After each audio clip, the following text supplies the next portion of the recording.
ব্যক্তিগতভাবে মানে ধন্যবাদ জানাচ্ছি দুদুকে এবং তার সফলতা কামনা করি আগামী দিন সবার সঙ্গে এভাবে থাকতে পারে। সবাইকে মাহের রমজানের শুভেচ্ছা জানাচ্ছি।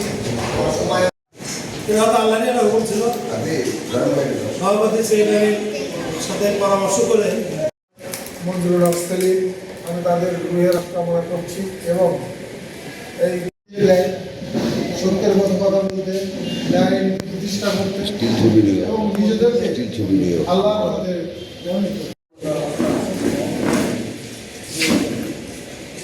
আজকে এই যে আমাদের